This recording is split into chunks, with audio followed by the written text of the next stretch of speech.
I had a bit of a garden disaster to start my growing season A this year. garden disaster. Yeah. So as usual, we're growing a lot of our plants from seeds. It's just a fun thing we've been doing. We have an arrow garden, so we can do some hydroponic growing. We also have seed trays and LED lights.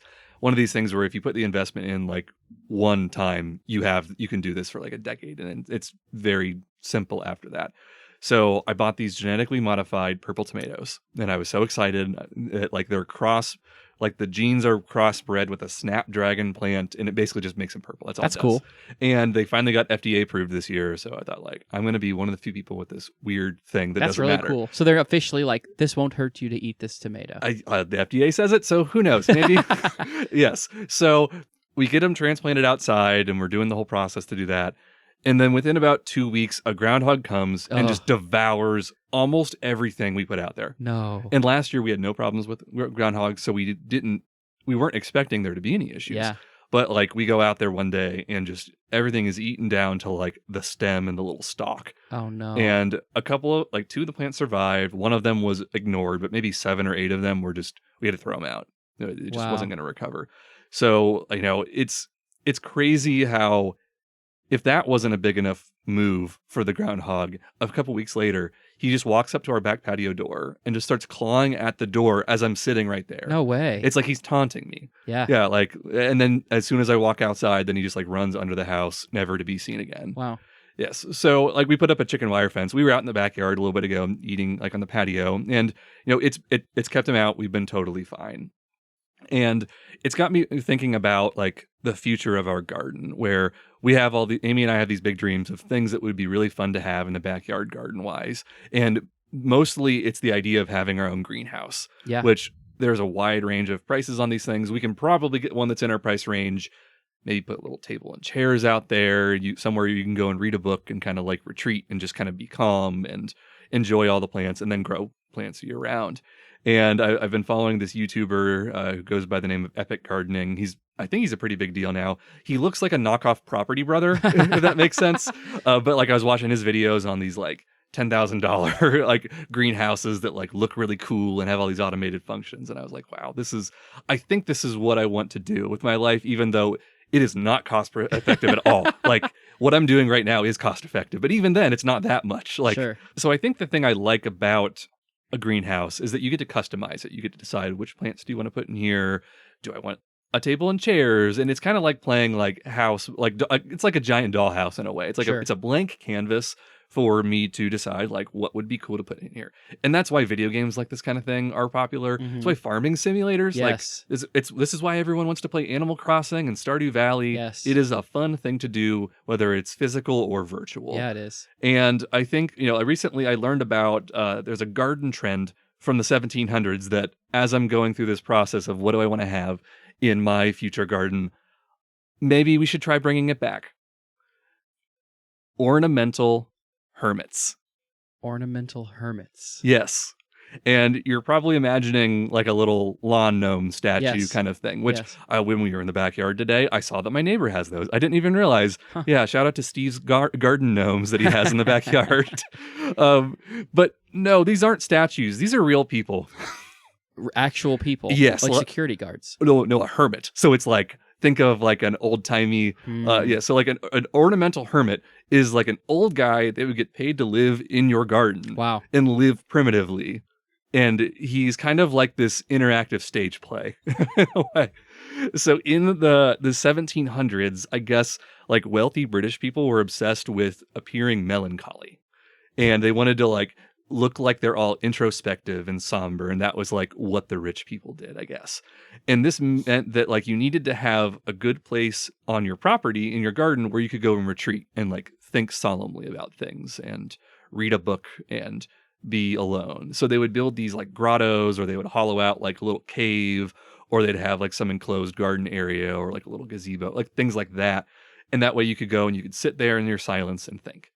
And maybe if you took it one step further, you'd build a little hut, which like the term for this is a hermitage, which is like the hut that a hermit lives in. And if you were wealthy enough, then you would put out a job posting and say, I'm looking for someone who will live in my garden for, say, there was one specific one where it said like, you've got to live in my garden for 7 years. You cannot take a shower, cut your hair, or clip your nails during this time. And like here, I will pay your room and board in full. Like you've got a place to sleep. I'll give you all your food. But then you are not allowed to interact with guests no matter what they say to you. Wow. Or there'll be another person who will say like, I want you to interact with guests, and you have to give them good advice.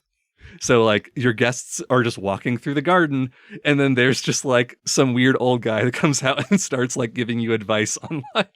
That's or hilarious. Like he's pouring you a bottle of wine or things. So in some ways, yeah, it's like almost like a servant, almost like a concierge. It's like a groundskeeper for your garden. Yes, exactly. But not at the same time. Exactly, because he's not doing any maintenance, as far as I know. He's just like lives there. Yeah, he's there like reading books and stuff. I mean, it's an interesting job. Oh, absolutely. And then if you were moderately wealthy, but you couldn't afford a hermit, so maybe you have enough area to like build a nice garden, but like you can't take the plunge to pay for this guy to live in your garden for years. What you would do is you would put props around your property to make it look like you just missed the hermit. So you would put like a book and a pair of reading glasses on a table. Like, oh, he's inside. Yeah, you just missed him. He was just here. If you would have came 5 minutes earlier, you would have seen, like ye old David or whatever. Funny. And yeah, so that was a way to get around that. So I guess I wanted to add another head to the Mount Rushmore that we're starting to build of weird things to put in your garden. Last summer, we discovered vampires, and now we have hermits.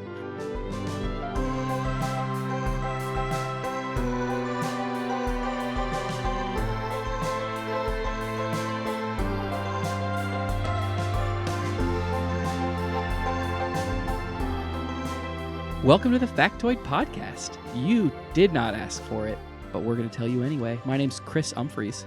And my name is Payton Gessel. Payton, have you ever done like an eating challenge before? Ooh, yeah. I'm going to have to think for a second. That's fine. Hey, I'll give you an example. For me, in college, I don't know if you would call it an eating challenge or not, but some guys on my floor bought a bag of dried ghost peppers, and they were just like, hey, do you guys want to eat these? So it wasn't really a challenge per se, but we all just kind of went around the room and ate a dried ghost pepper, Yeah. And it was a wild experience for sure. I've never done like the Buffalo Wild Wings. You know what I mean? I've never done that personally. I've only not done it because I could eat it. I like spicy food a lot, but I don't think I could eat 12 wings in 6 minutes. And that's the time limit. I don't think I could do that. Yeah. For the most part, I try to stay away from eating challenges just because I don't want to deal with puking. Like, I think that is kind of the thing I'm trying to avoid. I'd say the closest I've got to this was in kindergarten. We had what was called the taste test. Okay. Where we were given like a plate of like maybe 15 different kinds of food or whatever. And they would say like, all right, for question 1, eat number 1, and then write how you felt about it or whatever. Sure. But I was already, so I guess that was probably the first test I ever cheated on. Oh, wow. Yes. Where I did like, there was a green olive and a black olive on my plate, and I did not want to. I think my thought was like, I'm going to trade. I think I traded with someone where I said like, I'll trade you. I'll eat 2 of the black and not the green, because the green for some reason just like weirded me out more. I don't even like olives at this point either. Yeah, me neither. Like olive oil, fine, but yes, like eating them. So but I was just like so weirded out by a lot of that process that I said like, there are things I'm not going to eat, and I'm just going to like write something down. Teacher's not looking at me. I'm going to trade things. So. Not really a challenge, but I guess that's probably the closest I've gotten. Sure. I'll say my favorite one, I don't participate in them a lot either. And I think, again, number 1, usually if it's good enough to be a challenge, it's not good for you. You know what I'm saying? It usually involves eating a lot of something, or like something really bad. Or cinnamon, where it's like going to mess you up. Exactly. And like at church camp, we would always do those like drink the clam juice out of a can, stuff like that, whatever, right? But one of my favorite ones that I did do, that I was excited about doing, and I did it multiple times in college, was the best time, the first time, and it kind of started a passion within me. Was I did an unofficial, with about 5 of my friends, an unofficial endless shrimp eating contest at Red Lobster. Yeah. And so it was like me and, like I said, 5 guys. We're all in college, and Kirsten was there with me. There were some significant others in the group, but we got a table, and the goal was who can eat the most shrimp, right? And that's when she said, I want to marry this man. I'm sure it had to be a big part of it. It had to be. And we were all doing it. It was super fun. We were there like almost 5 hours because they have to keep bringing it. Like they have to keep, and that's part of the thing is you got to go at it for as long as you can go. And this is why they're going out of business. That's right. I think that they're closing a lot of Red Lobsters in Ohio, and I think I know why. I didn't go to college in Ohio, but I think this is probably from us. I don't know. But we did that day, and I love shrimp. I've always thought, I can eat a ton of shrimp, but this is the time I proved, like, I can eat a ton of shrimp. I ate 160, and I got third place. No way. So we like saved all our shrimp tails on a plate in the middle, and it made a legitimate mountain. Like, we like put a skewer on it it was huge. And we asked the lady, the waitress, we're like, what's the most shrimp you've ever seen a table get? She goes, you guys passed that hours ago. Like, this isn't even close. So I think the winner ate like 189 or something. So I got close. I think one of my friends tapped out at like 75, and we were all kind of like making fun of him because that was right. You're like the whale that swallows 5 million krill as it's going by. Yeah, but that was the thing where like it was. I enjoyed it. I still love shrimp. It didn't make me hate it. I didn't throw it up. I did, however, I've never had an allergic reaction to any food before. My cheek swelled up that day, though. So I don't know if it was from sodium. Because again, I probably had, who knows, really. Yeah. But that's probably my most fun one that I did. Yes. I recommend it to anyone who doesn't care about their body very much. I recommend it to you because it was a lot of fun. But there's something about eating competitions that are just like kind of fascinating, kind of intriguing. Watching it is even enjoyable. I mean, it's on TV. You can watch people eat. And speaking of eating, in my town this past weekend, we had what they call the street fair. It's like there's a bunch of fair food. There's food trucks and all kinds of stuff like that. And I bring that up only because when I think of food, I think of fairs. But I'm talking more about the fair here. Guess what was included at this street fair, completely unrelated to food? Like an attraction? Yeah. Clown. Strolling entertainer. Yes, not a clown. This is actually a guy who skateboarded, but he also had other various tricks up his sleeve, it turns out. Very nice guy. One of them was juggling. And so he was a strolling juggler, and his job, right, was to just walk around and like find a person or a kid or a group of people who he thought they might want to watch me juggle or they might want to watch me skateboard and just do it, right? And so it's like a small town wholesome thing, but it was really cool to watch because this guy he'd take his juggling balls or his juggling rings or clubs, and he'd walk over to someone and he would start juggling, and he would help a kid. A kid was like, "Oh, how do you do that? Can you show me?" And he would show him, and it was like a really cool, like wholesome thing. What is his name? I actually don't know. I can't remember what his name is. I could find it out for you at some point, but I don't remember. I went to college with a juggler. He was a juggler / pastor. So he paid most of his tuition with like juggling, and I think he lives around in this area. So that's why I was like, did you hire Jeremy? No, I don't know the guy's name. Yes, you were just there. I don't know the guy's name. But yeah, it was. But anyway, he would go up to like kids and do it. And what was it was great to watch is you would just see the crowd start to grow. More people would see what was going on, and more people would just kind of start watching him, and they would, "Oh, hey, come over here, Mom, look at this, look what I found." And they would just like all kind of gather, and they would all watch, and it would end up kind of being a little show, right? And I think that's the whole point, is so that everyone can just be entertained as they're going to the next thing that they're going to be entertained at. Yeah. It's very cool. It sure is. Well, something happened that I discovered. This is fairly recently, just a few months ago, that brings the first two things we talked about today just perfectly together: eating competitions and large crowds, okay? In April, in New York City, posters just started randomly appearing on different poles and different street corners in the city. And the posters were a picture of a man wearing an orange mask, like an orange ski mask, holding one of the giant tubs of cheese balls with a caption that says, "Watch me eat this entire container of cheese balls," and then a time and date and a location.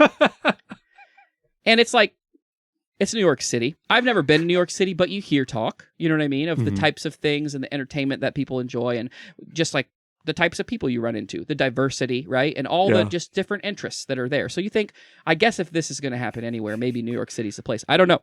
But people saw these flyers. They just assumed it was some crazy New York City whack job putting up dumb posters again, right? Just going around town and probably not completely in their mind, right? But the closer the date got, I think the more interested people got and thought, I've seen these flyers for a while now. I don't know if it's a joke. I don't know if it's true. But hey, do you want to come with me and see if this is real? And so, was it a joke? Was it real? I don't know. But people began kind of posting on social media, as we do in this day and age. I don't personally, but like That's what we do, right? Sure. That's what Americans and Yes. that's what humans at this point do. Where we hear about something, we post about it, we share sure. it, right? So people start taking pictures like, hey, look at this poster I saw. How crazy. TikTok videos. It kind of starts to go around. People see it and they decide, okay. And more people start showing their intentions. I want to go see this. I want to just check it out, see if this is real.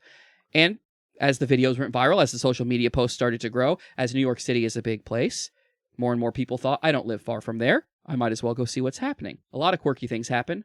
I like to see this stuff. Right. And you want to get on the ground floor of something. Like, you do. You don't want to be the person who said, oh man, what I heard about this weird thing my friend was saying, and then you realize like, oh, afterwards, oh man, like that was the birth of our, of the new governor of New York. Exactly. And I wasn't there yeah. It could turn into this like cultural phenomenon. Yes. And you decided to stay home and watch TV. Right? Exactly. And so again, I think that's we have the fear of missing out. That's a thing we all have a little bit of. We don't want to miss stuff, right? And so again, people, they decide, let's go see it. And before you know it, the day arrives. And there were literally hundreds and hundreds of people that gathered in this park in New York City to watch this man eat cheese balls. And according to the New York Post, they all would chant things like, Cheeseball Man, and eat those balls. And Cheeseball Man did what he came to do. He ate the entire massive jar of cheese balls. Like, I've eaten these. I love cheese balls. I've gone through times in my life where all I wanted to do was sit around and watch movies and eat cheese balls. Like it, one of those. We have those times. Yeah. And I buy that big jar of cheese balls, and I go home and I sit down and I just eat it. I don't eat the whole thing because it's a ridiculous amount of cheese balls. How long does it take you normally to eat the whole jar? Yeah. A few days if I'm going hard, but like multiple sessions each day, right? So he ate them all in 30 minutes. Wow. I know. And people watched the whole time and chanted the whole time and took videos, and and when he finished, right, this guy runs around the park waving a flag with his picture on it. He stayed around, he met everyone, he signed autographs, all the while staying under the cover of his mask and unwilling to reveal his identity to the people. He did do a few interviews with various media outlets for this because it did garner quite a bit of attention. Yeah. Like, it's crazy enough, and it did happen, and enough people showed up. It was kind of big news. And they, while he might have revealed himself to the media outlets, they were not able to disclose his name or anything about him because he wants to remain private. He wants to do this way. Okay. So the things he does, he wants to do under the cover of that orange mask. But what they did find out, what they could tell us, is he's a 22-year-old guy who just graduated from NYU.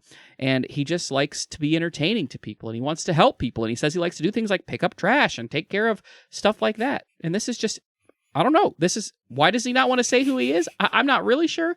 Maybe it's just, again, maybe it's just part of the whole thing. I know that in history, like on the internet and stuff, like not revealing yourself has kind of become like a thing that makes it even more interesting sometimes. Well, and like Banksy or someone. Yeah, and then when you, or like Dream, right? Yeah. And then when you do reveal yourself, it's like, oh, it's this big deal. Maybe that's what he's going for. I don't know.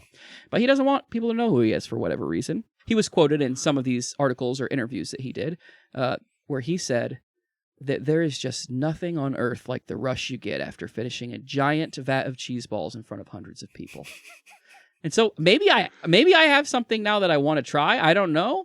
I'm not, again, I love a good eating competition. I like to eat food I enjoy. I do enjoy cheese balls, but I don't think the first thing I'm going to do is just go ahead and try to have a bunch of people watch me do it. I don't know. But here's the thing I found interesting is I thought this was a relatively quirky and original idea. Yeah. This is not the first time someone's tried this sort of thing. And sure, there's competitive eating. That's a normal thing, right? Sure, You can watch that on ESPN. There's hot dog eating contests every year. Well, like did you hear about the drama with this year? Joey Chestnut, right? Right. He's like disqualified for some reason. Right. So I think Netflix has hired him to do a rematch with Kobayashi or something. I did read an article about that. Now you're saying that. I knew. So yeah, it's a big deal. Yeah. There's like Kobayashi and Chestnut. Those are names that a lot of people, maybe not like everyone, but you and I at least know. We're people like us and probably anybody listening knows what I'm talking about. Those people. And it's a big deal, right? So competitive eating, that's not a thing. But this specific idea of posting flyers and then having people watch, this has happened before. And I'm talking about in November of 2023, so not that long ago. Yeah. There was a man in Halifax, Nova Scotia, who discovered in his fridge that he happened to have an unopened 5-pound tub of potato salad from Costco that was about to go bad. And he decided, look, this is going to go bad in a week. I need to eat it all. And so he decided, of course I could just like share it or throw it away, but I need to eat all of this. So he decided, I'm going to see if anyone wants to watch me eat all this potato salad. That's the next logical step. Sure. So he made flyers and posted them around, and he did it as a joke. This guy will say, like, this was a joke. I had no intention of actually, like, inviting people to watch. But he's like, and then, turns out people were interested. People wanted to see it. And so, who am I to deny them? So he said he worked up his way to it. He, like, built himself up, and he trained for this a little bit through the week by going and buying more potato salad at Costco and eating it in preparation for this. Spending more money to make sure. And so the day finally comes that this man has been posting about, talking about, preparing for, and it's pouring rain. But he pressed on. And that did not stop people from showing up in the street to watch this man eat 5 pounds of potato salad. And here's the deal. He didn't eat it all. It actually didn't turn out as well. There wasn't near as many people here. There were more like dozens of people here. But to be fair, it's not NYC, it's Nova Scotia, right? It's not cheeseballs, it's potato salad, which again, I'm going to argue is less interesting. Yes. And he didn't finish it, which makes it less of a good story. But he's quoted because there was a little bit of media coverage, not much. There was a little bit of media coverage, but he's quoted saying, I really want to do this again, and I want to do it better. I want it to be bigger and better. What I'm a little disappointed in is in my research about Cheeseball, man, I started to respect him so much. And I'm thinking now he might have just stolen this idea from this Halifax potato salad man. I mean, it was only a few months after. Yeah. And again, not to say you can't be inspired by someone. You can definitely be inspired.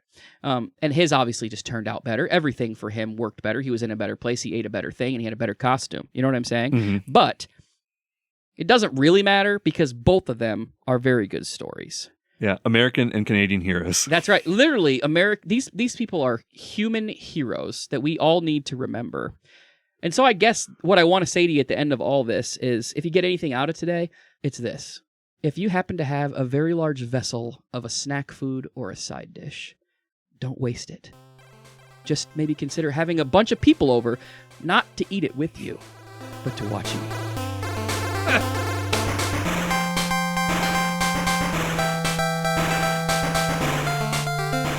I'm still making my way through all of that Jarlsberg cheese that I bought about a month ago. And the first block is almost gone. I still have the whole second unopened block to go. But in order to, kind of get through this massive amount, several pounds of cheese, I've been adjusting my meal planning to help with this. To include the cheese. Yes. So that means that I'm eating a lot more sandwiches than normal, which in reality ends up being a lot of melts, specifically something that I can like put a large amount of cheese on, melt it all down. I've done some like croque monsieurs, which is kind of like it's like a fancy ham and cheese sandwich, kind of with like I put like a fried egg on top of it. That sounds good. Yeah, exactly. So I'm trying to diversify a little bit, but the important part is how much of this cheese can I get into it. So kind of like what we were talking about earlier of I've got this thing, I don't want it to go bad, I've got to eat all of it. Right. Yes. So the other day I got like a fast food sandwich. I went to Penn Station, and that's probably my go-to sandwich restaurant. I like Penn Station. I've only been one time, but I remember going there and being like, have I never been here before? Yeah. This is my kind of place. Absolutely. I didn't have any around me growing up, but when I was maybe like my mid-20s or so, I discovered Penn Station, and it's good. I love it a lot. So I'm waiting in line, trying to wait for my sub. I usually get like a chicken parmesan, or I'll do like a Philly cheesesteak as well, like the more traditional ones. And I start thinking about the origins of the sandwich. Like, who decided that bread and meat and probably cheese should be combined together? And the best answer I have with going back in history, it's probably the Jewish rabbi Hillel the Elder is like the first person to have said something that remotely resembled a sandwich, but even that's a bit of a stretch. So Hillel the Elder, he's the guy known for the golden rule. He's the one who said, treat others, like you want to be treated. That's kind of his main claim to fame. So we're going back pretty far. Yes, absolutely. This is like 1st century BC. Sure. And I guess that like during like a Passover festival, have you ever done like a Passover Seder? Do you know? Yes. Yes. Yep. So like there's a time when you need to have like a piece of matzah, like the bread, and then you have to wrap. He wrapped it around a bit of like lamb meat, and then he put some of like the bitter herbs that you have to eat, and like around that, and like instead of doing it, eating the thing separate, he like combined them all together or something. And some people think maybe that might be, kind of the forerunner to like the sandwich. Sure, meat, bread, and sauce. Exactly. So then in the Middle Ages, it was kind of hard to have plates, like, dinner plates. So what people would often do is they would have what's called a trencher, and it would be like a long, flat, hard, stale piece of bread. and that was like your plate that you would eat off of. And depending on what you were eating, though, the trencher would start to get like a little bit wet over time, a little bit soggy, where it started to become like almost edible. And depending on like who you were, where you were in society, you would, you're eating your meal off of your trencher, and then you're going to like discard it and give it to your dog to eat the rest of it, or, give it to like a beggar outside the tavern or whatever. And to me, this kind of sounds like when a child like gets a cupcake and they just eat all the frosting and then like throw away the rest of the cupcake. But like, I guess in some ways the trencher, it was kind of like an open-faced sandwich where you just didn't eat the bread. Yeah. So it's like, it's getting there, but not totally. And if it really was like old nasty bread, I get not eating it. But like, I like a bread bowl, right? Like a Panera bread bowl. Sure. And I scrape out the inside of the bread bowl. I don't eat. So I feel like if I was to eat off one of these trenchers, it'd be like, give me the top soggy layer. I'll leave the bottom crust for the, Absolutely. What I mean? No, I totally get, I haven't had a bread bowl in a while, but Me yes. neither. Yeah. Me neither. But it sounds good. Oh yeah. So I think the most interesting thing that I learned about like the history of the sandwich is that everything I read pointed back to one chain restaurant. Okay. Do you know which one I'm talking about? Subway. No. Quiznos. No. Earl of Sandwich. Oh, wow. Have you heard of Earl? Yeah. No. It's not very big. There's only about 50 of them worldwide.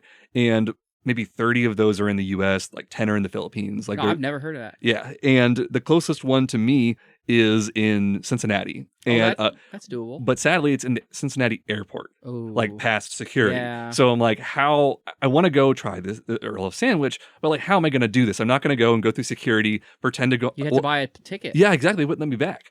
And like, we never fly out of Cincinnati. It's like a small airport. It's actually in Kentucky. The airport's across the border. Is it really? Yeah. Yeah. I think it's like their call letters. I think it's like for Covington or one of the like towns that is right across. Interesting. So conveniently enough, Amy was at a bachelorette party about a week ago, and her friend Kristen flew in from Phoenix and had to fly out, and the bachelorette party was in Cincinnati, and I caught this like a day before she left. So I texted Kristen and I said, I need you to do some journalism for me. I need you to go into the airport before you fly out, and I need you to go to the Earl Sandwich. I need you to buy something and tell me all about it, because I need to learn about this sandwich. So she gave me a little bit of a response. And overall, she said that she got the chicken chipotle and avocado sandwich with soda and tater tots, and that it was pretty tasty. Like nothing too crazy. The service in the airport was kind of poor, and everyone looked like they didn't want to be there, but that's typical it's an airport thing. Yeah. Yes. So I was able to get this is the closest I've been to be able to learn about this. But the reason that I'm bringing up Earl of Sandwich to begin with is that once you read into them at all, you'll learn that they claim to have invented the sandwich in the 1700s. Oh, wow. So not the restaurant, but the actual Earl of Sandwich. He is a person. That is a person with a title. The Earl of Sandwich. Yes. And sandwich is one of those weird words that just kind of has a confusing history to it. Like the more you say it out loud, the more you're like, it's crazy that we talk about this thing that sounds like it's sandy and like this, it makes no sense. Like, why would it be called that essentially? Yeah, it is a weird word. Yes. So I spent a lot of time reading into it, and I think I've gotten to the bottom of this. To get there, I had to learn a lot about what's called the peerage of England, which is like, it's a very foreign concept to me. So I'll try to explain it here, and maybe this will help us better understand the true origins of the sandwich. Okay. So like several hundred years ago, close to 1,000 years, honestly, the King of England, he needs advisors. He needs people to help him out. And some of these people might be ambassadors. They might be helping raise armies. They might be taxing the people that live near them. This is kind of like sort of feudalism-ish stuff. And these this kind of like group of people, they became the noblemen of England. And they were usually more educated, and they were people that like the king could count on if he needed help with something. And starting with the fanciest, they have 5 different ranks that they could have. And these are probably terms that you've heard of some of these, but I didn't understand it before. So at the fanciest, you have the Duke.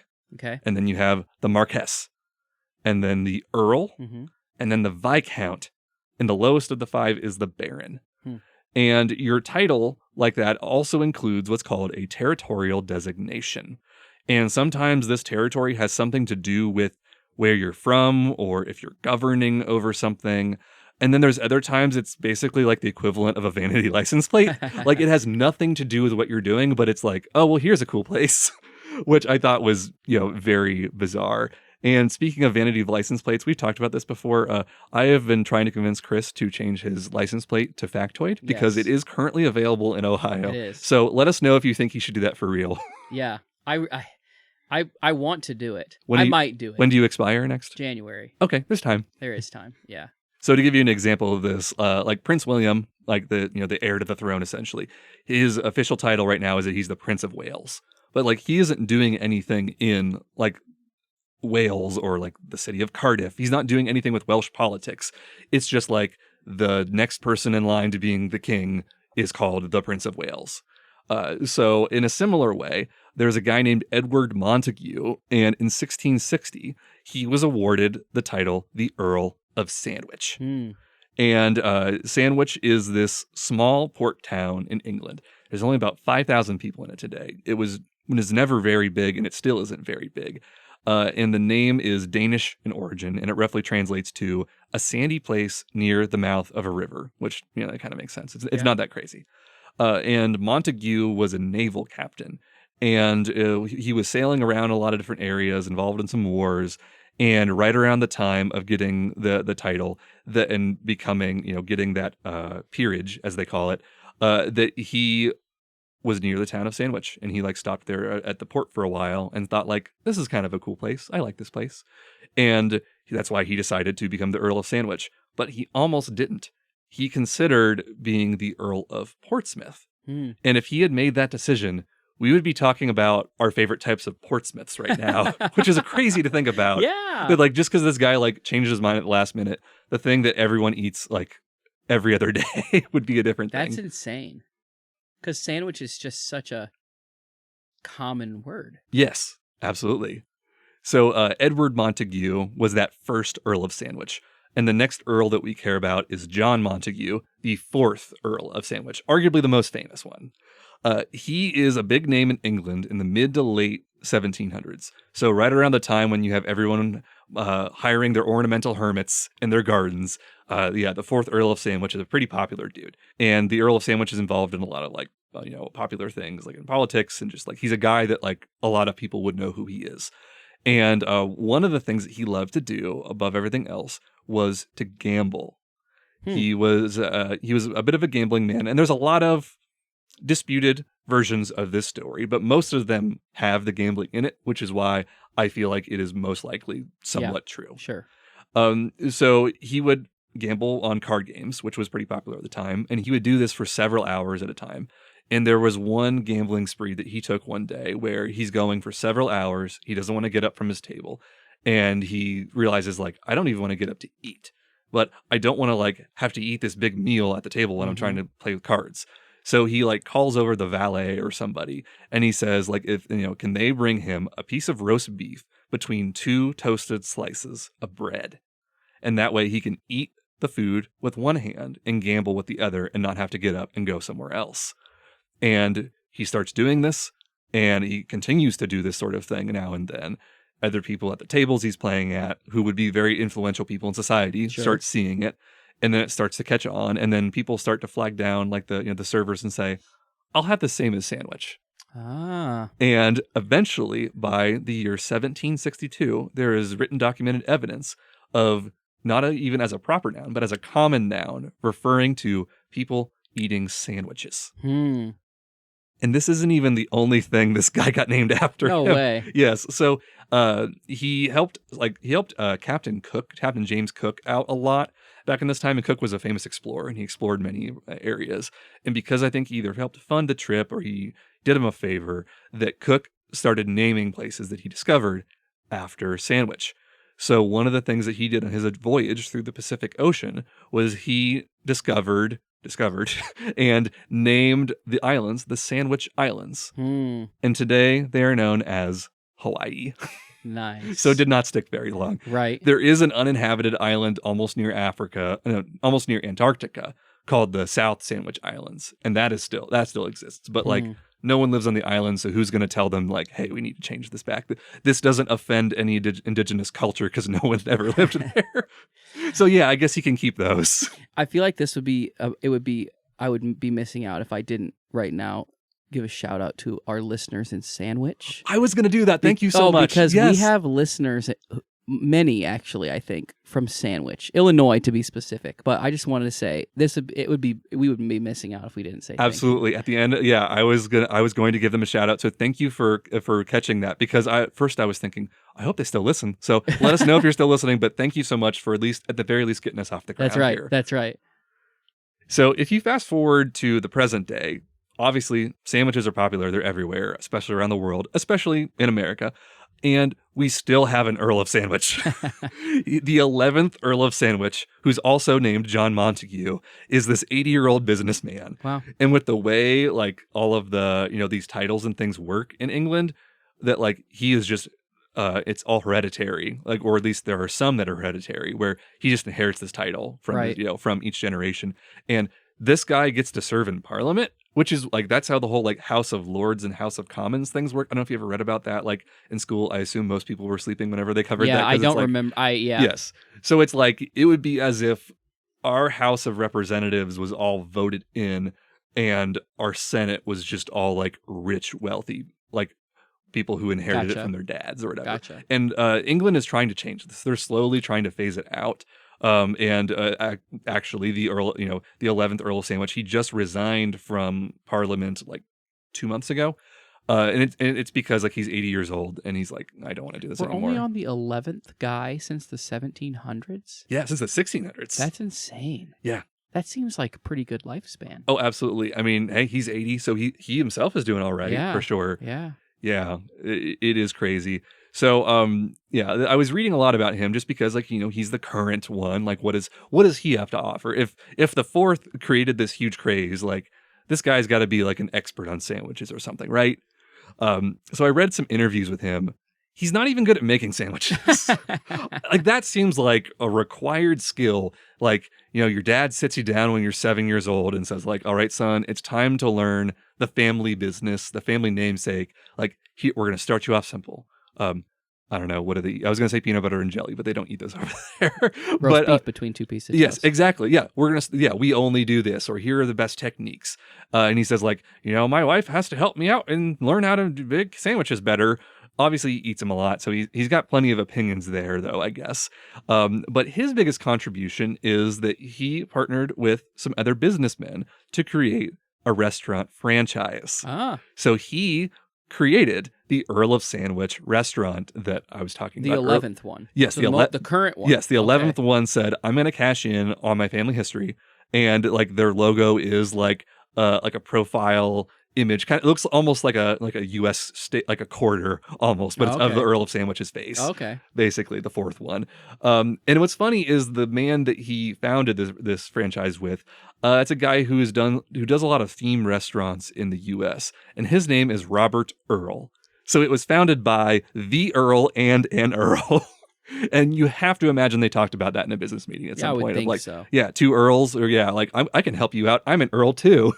So one of the, I guess, somewhat more divisive opinions that the current Earl has on sandwiches, though, is he was asked if a wrap was considered a sandwich. Sure. What do you think the answer is?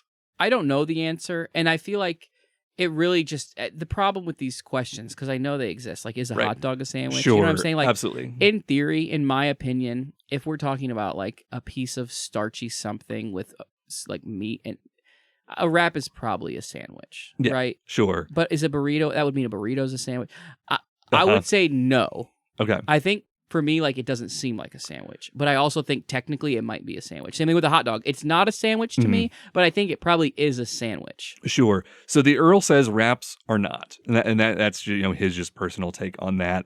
But it turns out that this sort of thing is frequently brought up in courts. Really? Yes, and like the stakes are, I won't say they're high, but like the stakes are medium, I guess. So I found 2 court cases in the last like 15 years. One of them just ended like a few months ago too.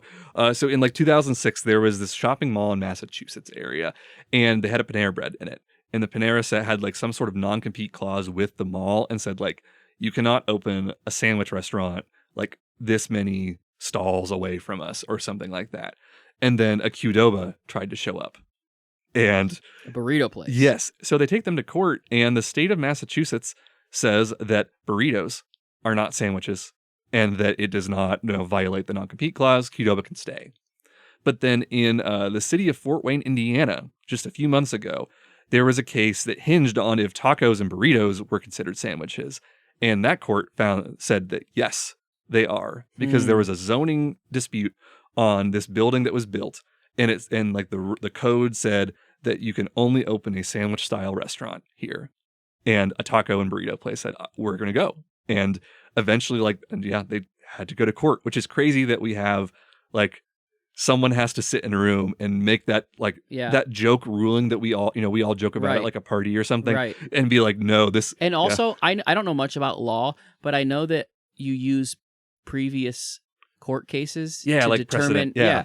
And so apparently they didn't do that here. I don't know if it's like a state ruling where it's like state of Massachusetts law is different than, and maybe it only went up like that high in the courts where since it's not federal. Right. But yes. But also how weird that there's a building that they're like, hey, we're going to build this building, but also you can't use it unless you're making sandwiches. Right, exactly. What a ridiculous thing. Yes, our toaster is built into the foundation. We can't remove it. We need to have a sandwich place here. It's so funny. So I was going to end with our shout out to our listeners in Sandwich, Illinois, but instead I think I'm going to give a different shout out.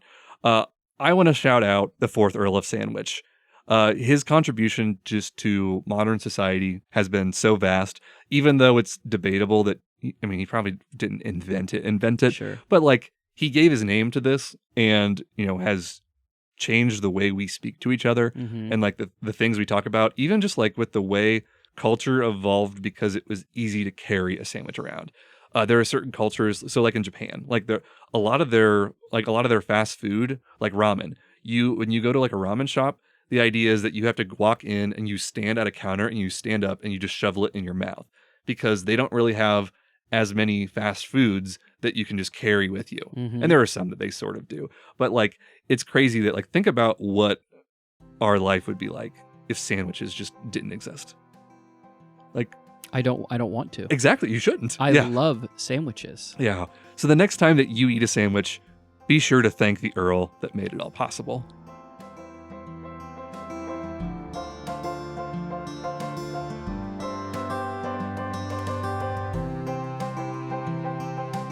Thank you for listening to the Factoid Podcast. If you have a factoid you want to share with us, just send us an email at whatsyours@factoidpodcast.com. You guys can find us everywhere you get your podcasts. We are also now on YouTube Music, so check us out there. YouTube Music's a pretty cool place. Also, don't forget to leave us a 5-star rating if, of course, you think we deserve it. We'll see you in 2 weeks.